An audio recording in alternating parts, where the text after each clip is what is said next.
የጸሎት መጽሐፋችሁን አላስቀመጣችሁ ከዚህ በኋላ አልጸልይበትም ብላችሁ ብዙ እኮ ስራ ያቆሙ የጸሎት መጽሐፎች አሉ።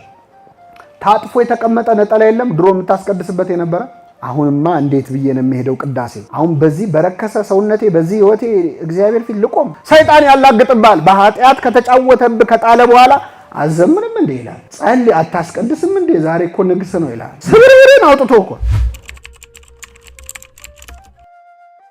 ባቢሎን ማለት ምን ማለት ነው? ባቢሎንን ወደኋላ ስትሄዱ ባቢሎን የሚለውን ስም የምናገኘው የሰው ልጆች አንድ ትልቅ የህንፃ ስራ ፕሮጀክት ጀምረው ነበር አይደለም? በሰናኦር ሜዳ ላይ የባቢሎን ግንብ ነው የሚባለው አይደል? አዎ። አላማቸው ምንድነው? ከጥፋቷ በኋላ እግዚአብሔር መሬት ላይ ያገኘን ነው እንደዚህ በውሃ የተጫወተብን ትንሽ ከፍ ብንላ ያገኘንም ብለው ምን ሊሰሩ? ፎቅ ሊሰሩ ጀመሩ። ሰሩ። በእውነቱ የሆነ ያህል ሰርተዋል። ከዛ በኋላ እግዚአብሔር ሲጀመር ሰው እድሜውን ሙሉ እንኳን ከባቢሎን ዘመን ቀርቶ እስካሁን ድረስ ቢቀጥል ያ ፕሮጀክት እግዚአብሔር ላይ እንደርሳል ልፋ ሲላቸው እንደው እግዚአብሔር በእውነት ያን ፕሮጀክት በማስቆሙ ስሙ የተመሰገነ። ስንለፋ እኮ ነው የምንቀረው። ምንም አንደርስማ። ልካችንን ሜትሩንም ስለማናውቀው እቺ መሬት በምትባል እና ሰማይ በምትባል በዚች በትንሿ ምን ብለዋል? ነፃ ናችሁ ይለናል። ሰማይን ያህል እንቅብ ደፍቶብን ብለዋል። አንድ ሊቅ እኮ ተደፍቶብናል እኮ ላያችን ላይ እና ሩቅ በቃ ያለን ይመስለናል።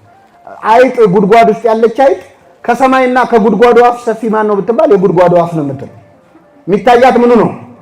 የጉድጓዱ። እኛ እኮ በጣም ትንሽ ነን እና ፕሮጀክቱን ቢያስቀጥለው ራሱ የሰው ልጅ የህይወት ዘመን ምኞቱን ይቀጥላል። ምንም አይመጣም።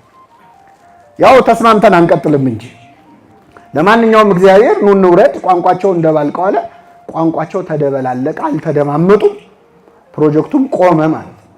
የዚያም ስፍራ ስም ባቤል ተባለ፣ ባቢሎን ተባለ።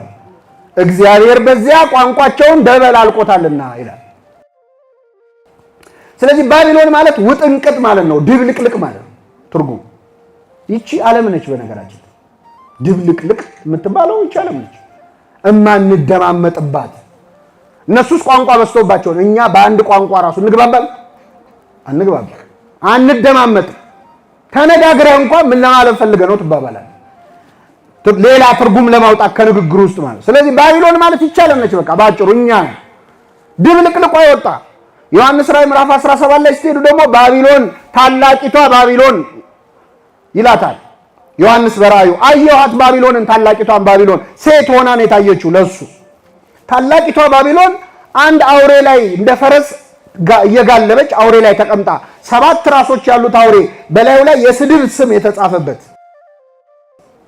ቅዱሳንን ይሳደብ ዘንድ የስድብ ስም የተሰጠው የስድብ አፍ የተሰጠው እሱ የተጻፈበት አውሬ ላይ ተቀምጣ በቅዱሳን ደም እየሰከረች በኢየሱስ ክርስቶስ ሰማዕታት ደም ማለት ሰክራ አየኋት። ስሟም የዝሙትና የርኩሰት እናት ተባለ ይላል።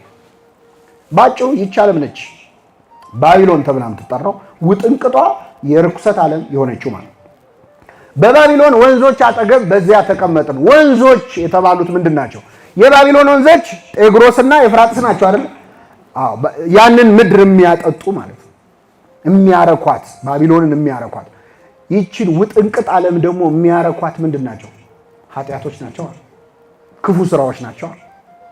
ጥላቻ ነዋ፣ ቂም ነዋ፣ መለያየት ነዋ፣ ዝሙት ነዋ፣ ስካር ነዋ። ይሄ ልክ የባቢሎን ወንዞች ኤፍራጥስና ጤግሮስ ባቢሎንን ያረኳት ያጠጧት እንደነበር ይህች ዓለም ስትጠጣ ውፍ ብላ የምትደሰትባቸው የምትረካባቸው ኃጢአቶች አሉ። ብዙ አይነት ኃጢአቶች። እነዚህ ኃጢአቶች ከባቢሎን ወንዞች አጠገብ በዚያ ተቀመጥን ማለት ለአንድ ክርስቲያን ከኃጢአት አጠገብ ሲቀመጥ ነው። ከዚህ ዓለም የኃጢአት ስራ መካከል በዚያ ተቀመጥ። ጽዮንን ባሰብናት ጊዜ አለቀስን። ጽዮን የተባለች ቤተክርስቲያን ናት። ጽዮነ ሥጋ ወነፍስ፣ የሥጋ የነፍስ መጠጊያ ማለት ጽዮን ማለት መጠጊያ ማለት። በሥጋም በነፍስም የምንሸሸግባት መጠጊያችን ቅድስት ቤተክርስቲያን ናት። በባቢሎን ወንዞች አጠገብ በዚያ ተቀመጥን የሚለው ለኛ ሲሆን ምንድነው? በኃጢአት ውስጥ ሆነን በኃጢአት ወንዞች አጠገብ በስካር ቦታ፣ በአመንዝራነት ቦታ፣ በስርቆት ቦታ ላይ ተቀምጠን ቤተክርስቲያንን ባሰብናት ጊዜ ምን አለን? አለቀስን። ቤተክርስቲያን ሁሌ አብራሃት ስትሆን የማይመጣብህ ለቅሶ የሚመጣው ከቤተክርስቲያን ስትርቅ ነው። ስትርቅ ስላችሁ ፊዚካሊ አይደለም፣ በኃጢአት ስትወድቅ የባቢሎን ወንዝ አጠገብ ስትቀመጥ የባቢሎኖችን ወንዝ መጠጣት ስትጀምር ኃጢአት በጣም እየሰራን ስንመጣ የዛን ጊዜ ከቤተ ክርስቲያን የራቅን ጊዜ ነው የሚሰማ ማንነቷ። ዕጣኑ የሰለቸ መዝሙር፣ የሰለቸ ስብከት፣ የሰለቸ ዝማሬ የሚናፍቅህ ጊዜ አለ። አለቀስን ባሰብናት ጊዜ። ከዚያስ በ20 ዛፎቿ ላይ መሰንቆቻችንን ሰቀልን። መሰንቆቻችንን እንግዲህ ማለት አንድ ክርስቲያን በኃጢአት በጣም ሲወድቅ ከቤተ ክርስቲያን ሲርቅ ጽዮንን ባሰበ ጊዜ ማልቀስ ይጀምራል። መጠጥ ቤት ቁጭ ብሎ ብርጭቆ ይዞ እኮ ቅዳሴ እያሰበ የሚያለቅሳል። የትናንት የቆመው ማህሌት፣ ትናንት የቆመው ያስቀደሰው ቅዳሴ፣ ትናንት የጸለየው ጸሎት፣ ትናንት የተቀበለው ስጋው ደሙ፣ ትናንት ያገለገለው አገልግሎት ትዝ እያለው በባቢሎን ወንዞች አጠገብ ቁጭ ብሎ የሚያለቅስ ብዙዋል። ያን የጠፋው ልጅ ታስታውሳላችሁ? ከአባቱ ቤት ከወጣ በኋላ ከአሳማ መንጋ መሃል ቁጭ ብሎ የአባቱን ቤት አሰበ። ከአሳማዎች አጠገብ በዚያ ተቀመጠ። የአባቱን ቤት ባሰበ ጊዜ ምን አለ? አለቀሰ።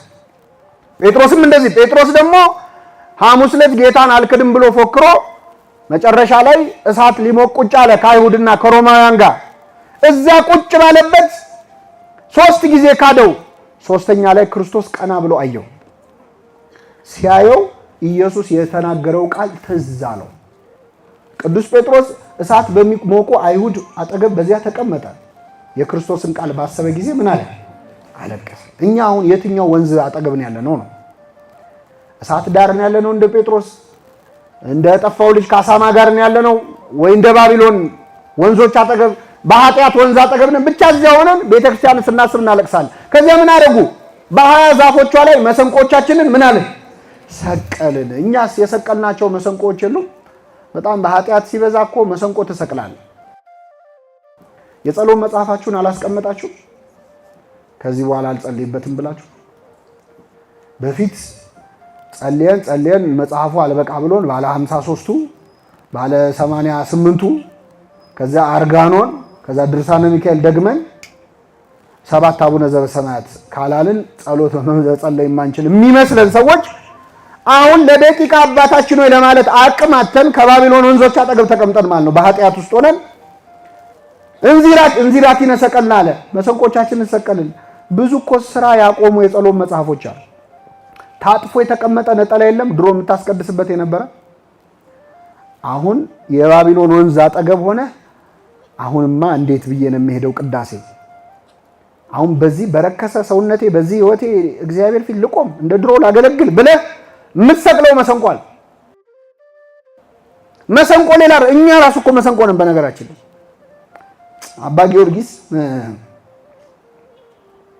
አንድ በጣም የሚደንቅ ጸሎት አለው። በእውነት እኔ አማርኛ ጸሎት ሆኖ ብትሰሙት እንዴት ደስ ይላል። ምን ትረባሁ ለመሰንቆ ጥሩ ለማልቦ ዘይሰነቆ ይላል።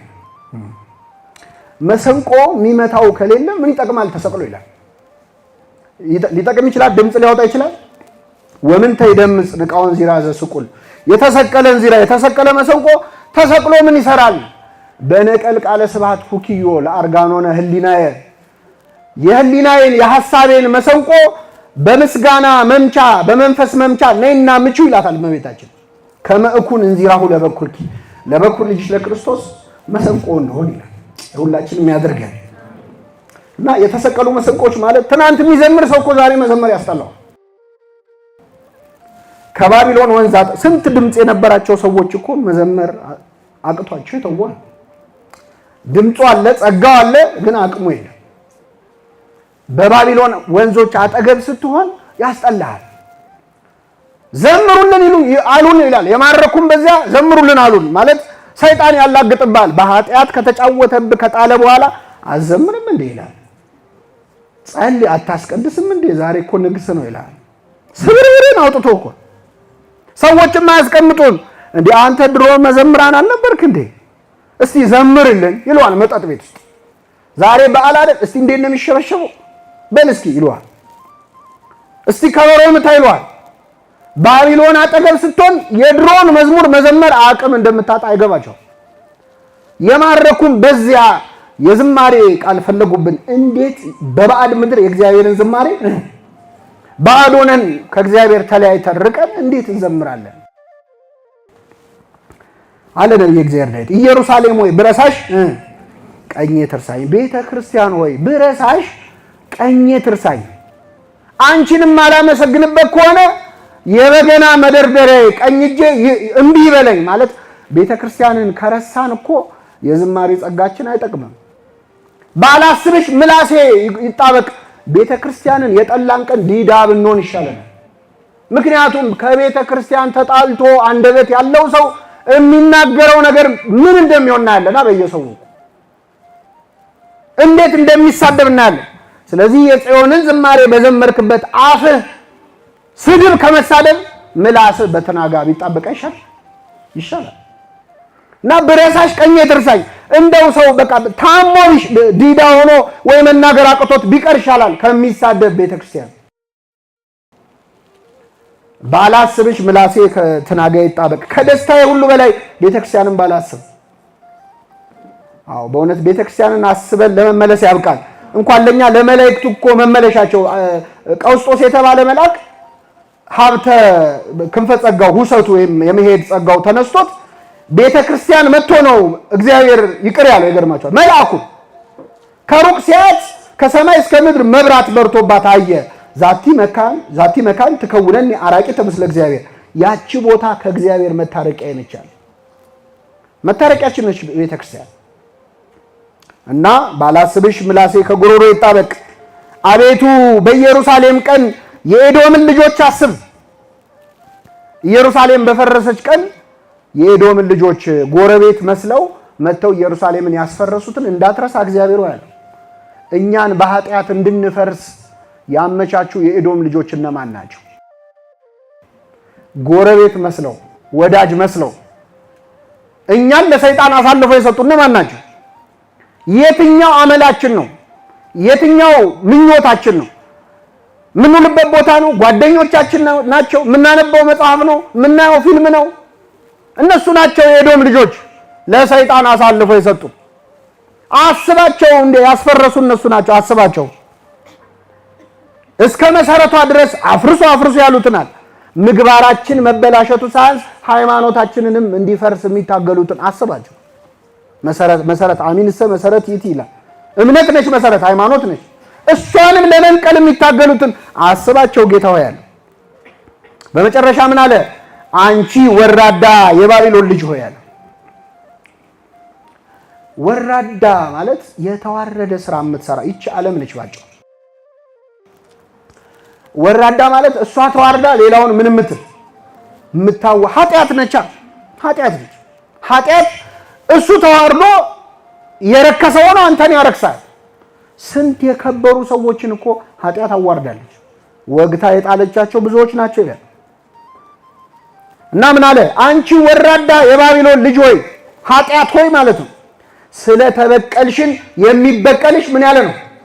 የተመሰገነ ነው ማለት እንደ ተጫወትሽብን የሚጫወትብሽ የተመሰገነ ነው። በስካር እንደ ተጫወትሽብን፣ በጥጋብ እንደ ተጫወትሽብን በጾም የሚጫወትብሽ ሰው የተመሰገነ ነው። በስርቆት እንደ ተጫወትሽብን በምጽዋት የሚጫወትብሽ ሰው ምን ያለ ነው? የተመሰገነ ነው። ቅዱስ ጳውሎስ መታዘዝ በተፈጸመች ጊዜ ይላል አለመታዘዝን ልንበቀል ተዘጋጅተናል ይላል። መታዘዝ ስትፈጸም ምንን ንስሐ ማለት የሰራኸውን ኃጢአት መበቀል ነው። እስቲ እስከዛሬ የሰራነው ኃጢአት አለ አይደል? እስቲ እንበቀለው። በምን ትሰርቅ እንደሆን እስቲ መጽውት በዛው እጅ በሰረክበት እጅ መጽውትበት። ታመነዝር እንደሆን ስገድበት፣ የንጽህና ህይወት ኑርበት። ትዘፍን እንደሆን ዘምርበት። ተበቀልከው ማለት ነው። በተመለስክ ጊዜ ወንድሞችን አጽና ብሎታል ጴጥሮስ። ሰው ንስሐ አንዱ እውነተኛ ንስሐ የሚባለው ሲመለስ በፊት ተጋሃስ እኩይ ወግበር ሰናየ፣ ከክፉ ሽሽ መልካም አድርግ ይላል። በንስሐ ከክፉ ትሸሻለህ። መልካም ስትሰራ ግን የሰራውን ኃጢአት ትበቀለዋል። እስቲ እስከዛሬ የሰራነውን ክፋት እስቲ አሁን ደግሞ እንበቀለው ብሎ ማሰብ ነው ንስሐ። እንደ ተበቀልሽን የሚበቀልሽ የተመሰገነ ነው ይልና ሕፃናቶችሽን ይዞ በአለት ላይ የሚፈጠፍጣቸው የተመሰገነ ነው። ሕፃናቶች የተባሉት ምንድናቸው? ቅዱስ ያዕቆብ በመልእክቱ ምኞት ጸንሳ ኃጢአትን ትወልዳለች ይላል። ምኞት ምን ብላ? አሁን ኃጢአት ሲሰራ ሂደት አለው። አንድ ሰው ኃጢአትን ጸነሰ የሚባለው በሐሳቡ ብቻ ኃጢአት ሲሰራ ነው። ኃጢአት ለመስራት ማሰብ ሲጀምር አሁን ኃጢአት ምን ብሏል? ተጸንሷል። ከሰራው የኃጢአት ምን ሆነ ማለት ነው? ተወለደ ማለት ነው። ደግመህ የምትሰራው ከሆነ እያሳደግከው ነው። ሕፃን ልጅ ነው። ሰሞኑን የጀመርከው ኃጢአት ካለ እሱ ሕፃን ልጅ ነው። ልትሰራ ያሰብከው ከሆነ ገና ጸንሳል፣ እርጉዝ ነህ ማለት ነው።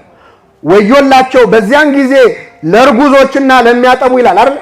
በዕለተ ምጽአት ለእርጉዞችና ለሚያጠቡ ማለት ቀጥታ ትርጉሙ እንዳለው ነው። ምስጢሩ ግን ምንድነው? ኃጢአትም በልባቸው ጸንሰው ሰርተው ወልደው ማሳደግ ለጀመሩ ሰዎች ወዮላቸው። ስለዚህ አሁን ሁላችንም አድጎ ከኛ የበለጠ ኃጢአት አለን የለም? ወልደነው አሳድገነው ያረ ከኛ አልበለጠ እኩያ። አንዳንዴ እንዴት ነው እኩያ ሆነው ማን ነው አታዩም? እናትና ልጅ ወይ አባትና ልጅ በልጅነት ነው የሚባል ታውቃላችሁ? አሁን የኛ ኃጢአት ልጅ በልጅነት ነው ላይ ነው አይደል? ብዙ ኃጢአቶቻችን ቀድመን ወልደናቸው አድገው አረ አድርሰህ የለ እንደ የሚያስብሉ ናቸው። አንዴ ንስሐ ስትገባ ግን ብን ብሎ ይጠፋል። በነገራችን ሰይጣን 1000 ዓመት ያሳደግከውን ኃጢአት አንዴ ንስሐ ስትገባ ብን እንደሚል ስለሚያውቅ ነው ንስሐ እንዳትገባ የሚለምን የሚያስፈራራ። ብዙ ዓመት ያሸከመህን ሸክም በአንድ ንስሐ ይፈራረሳል። ስለዚህ ኃጢአትን አሁን መስራት የጀመረ ሰው ማለት ሕፃን ልጅ ነው። አሁን የጀመርናቸው ኃጢአቶች ካሉ ሕፃናት ኃጢአቶቻችን ናቸው። እንደተበቀልሽን የሚበቀልሽ የተመሰገነ ነው። ኃጢአት እንዳሰራሽን ንስሐ ገብቶ የሚበቀልሽ የተመሰገነ ነው። ሕፃናቶችሽን በአለት ላይ የሚፈጠፍጣቸው ማለት አሁን መስራት ያስጀመርሽንን ኃጢአቶች በአለት ላይ የሚፈጠፍጣቸው ምንድነው? አለት ካላችሁ ቅዱስ ጳውሎስን አብረን እንጠይቀው። አንደኛ ቆሮንቶስ ምዕራፍ 10 ከቁጥር 1 በመንገድም ሲሄዱ ይከተላቸው ከነበረው ከዚህ አለት ጠጥተዋል፣ ያም አለት ክርስቶስ ነበረ ይላል። ያም ማለት ማን ነበር? ስለዚህ ንስሐ ገብቶ አለት የተባለ የክርስቶስን ስጋና ደም የሚቀበል ሰው የተመሰገነ ነው። አሁን የጀመራቸውን ኃጢአቶች ተበቅሎ ንስሐ ገብቶ አለት በተባለው በክርስቶስ ስጋና ደም ላይ የሚያፈርሰው የተመሰገነ ነው። የሰማነውን በልቡናችን ያሳድረው።